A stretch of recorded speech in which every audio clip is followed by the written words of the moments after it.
YouTube channel. तर आज मी आली आहे भाटला देवी मंदिराच्या इथे, जे की आहे दहिसर ईस्टमध्ये। अगदी सोपा इझी रस्ता आहे, तुम्हाला ऑटोवाले लगेच सोडतील इकडे।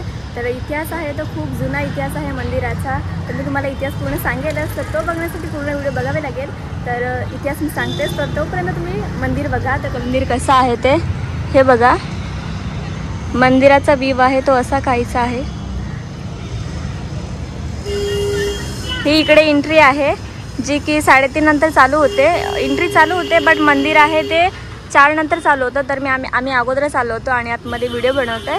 तर आता मंदिर आहे ते चालू झालेलं आहे। इकडे चप्पल वगैरे ठेवायला जागा आहे। आणि हे बघा, रोडच्या अगदी साईडलाच आहे। हे बघा, रोड टचच आहे। जरी तुम्ही चालत आला तरी सुद्धा तुम्हाला लगेच सापडेल, गुगल जरी केलं तरी। आणि मंदिर बघा,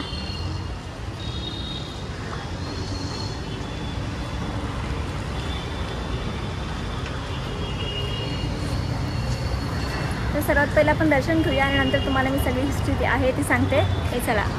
मंदिरामध्ये गेल्यानंतर सर्वात पहिलं दर्शन होतं आपलं गणपती बाप्पाचं। गणपती बाप्पाची मूर्ती अगदी सुंदर आणि नाजूक आहे। त्याच्यानंतर दर्शन होतं आपलं भाटला देवीचं। भाटला देवीचा जो मखर आहे तो पूर्ण चांदीचा बनलेला आहे। देवीच्या गाभाऱ्यामध्ये 9 देवींच्या रूपाचे दर्शन आहे ते आपल्याला होते।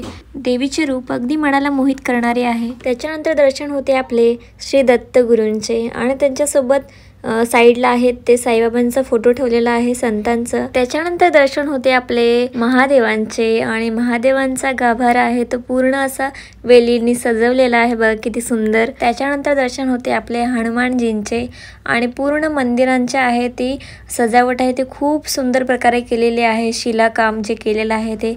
आणि त्याच्यानंतर दर्शन होतं आपलं राधाकृष्णांचं। अशा प्रकारे येथे 6 देवांचे 6 मंदिर आहेत ते बांधलेले आहेत। तुम्हाला मंदिर दाखवते। मंदिर बघा बाहेरून किती छान आणि अगदी सुंदर दिसत आहे। आणि बाजूला आहेत ते आपले सेनापती आहेत, तसे असे उभे केलेले आहेत मस्त। आणि हे बघा त्यांचं लुक, फक्त त्यांना साफ नाही केलेलं आहे त्यामुळे थोडंसं मला वाईट वाटलं, पण ठीक आहे। तर आता जाणून घेऊया आपण की इथे मंदिर नक्की कशा प्रकारे तयार झालं। तर मंदिराचा इतिहास सांगायचं झालंच तर सर्वांना माहीत आहेच, पोर्तुगीज भारतात व्यापार करण्यासाठी आले होते आणि पूर्ण भारत लुटून गेले। तर त्याच वेळेस इसवी सन 1700 मध्ये वसईमध्ये पोर्तुगीजांचे राज्य होते। मंदिरे वाचवण्यासाठी चिमाजी आप्पा हे पूर्ण 18 वर्ष पोर्तुगीजांशी लढत होते। शेवटी त्यांनी तेथील मूर्ती घेऊन दहिसरला आले आणि भाटला गावामध्ये मूर्ती आहे ती ठेवली। नंतर आजूबाजूच्या लोकांनी देवीला नवस करायला सुरुवात केली। देवी ही नवसाला पावते अशी तिथल्या राहणाऱ्या लोकांची श्रद्धा आहे। त्याच्यानंतर तेथे मोठे मंदिर बांधले आणि देवीच्या बाजूला गणपती, श्री दत्त, महादेव, मारुती आणि राधाकृष्ण यांचेही मंदिर बांधले। इथे नवरात्री उत्सव आहे तो भव्य प्रकारे साजरा केला जातो आणि एप्रिल महिन्याच्या शेवटी वार्षिक महोत्सव असतो, म्हणजेच यात्रा असते आणि महाप्रसादही असतो। खूप लोक येतात महाप्रसाद घेण्यासाठी। आणि मंदिराची विशेषता सांगायचं झालं, मंदिराचा इतिहास आहे हा 3000 वर्ष जुना तर आहेच, पण मंदिराच्या जे देवीचा मखर आहे तो पूर्ण चांदीचा बनलेला आहे आणि 9 देवींचे सुद्धा दर्शन होते। आणि श्रावण महिन्यामध्ये फार गर्दी असते, पाण्यामध्ये मूर्ती चकाकताना दिसते असा महात्मा आहे, असं एक आजी होत्या त्या आम्हाला सांगत होत्या, जिथे त्या बसल्या होत्या। आणि त्या सांगत होत्या की मी लहान होते तेव्हापासून हे मंदिर आहे आणि श्रद्धा खूप सारी आहे अशा सांगत होत्या। आणि श्रावणामध्ये खूप गर्दी असते, खूप मोठ्या उत्साहाने श्रावण महिनासुद्धा साजरा केला जातो इथे, असं त्या सांगत होत्या। आणि तुम्ही बघू शकता मंदिराची जी डिझाईन आहे ती किती सुंदर प्रकारे कोरीव कामणे केलेली आहे, अगदी मनाला मोहित करणारी सुंदर आणि काय बोलतात ते अट्रॅक्ट करणारी अशी आहे।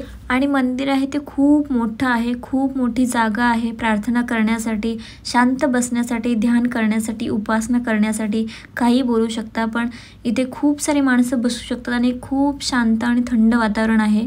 मंदिराच्या आजूबाजूने पूर्ण झाडं आहेत आणि मंदिर हे रोड टच आहे, तरी सुद्धा आतमध्ये आवाज आहे तो गाड्यांचा वगैरे येत नाही, पूर्ण शांत वातावरण आहे मंदिरामधलं। आणि इकडे भाटला देवीची आहे ते पूर्ण माहिती दिलेली आहे की मंदिर कशा प्रकारे इकडे तयार झालं, संपूर्ण आहे ती स्टोरी इकडे लिहिलेली आहे, बघा वाचा।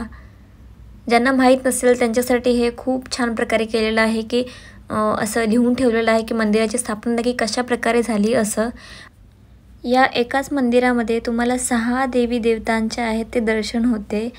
तुम्हाला दुसरीकडे कुठे जायची गरजच नाही आणि प्रत्येक देवी देवतेंच्या समोर त्यांचे स्तोत्र आहे ते लावलेले आहेत। त्याने मंदिराची आहे ती शोभा अजूनच वाढते आणि मंदिर अगदी सुंदर दिसायला लागतं। तर चला, खूप माहिती सांगितली मी, आमची सुद्धा वेळ झालेली आहे निघायची आणि मंदिर तुम्हाला पूर्ण दाखवलेलं आहे, सगळी हिस्ट्री आहे ती सुद्धा सांगितलेली आहे। तर कशी वाटली व्हिडिओ आवडली असेल तर चॅनल सबस्क्राईब करायला विसरू नका आणि बेल आयकॉनवरती क्लिक करा, म्हणजे माझे नवीन व्हिडिओ येत राहतील तर तुम्हाला तुमच्यापर्यंत पोहोचत राहतील। मी असंच विजिट करत राहील, काही बनवत राहील, नवीन व्हिडिओ माझे असतील। तर थँक्यू सो मच व्हिडिओ पूर्ण बघितल्याबद्दल। भेटू नंतरच्या ब्लॉगमध्ये अशाच नवीन ठिकाणी मी जाईल आणि तुमच्यासोबत येईल, भेटेल। तर चला, bye bye, love you guys.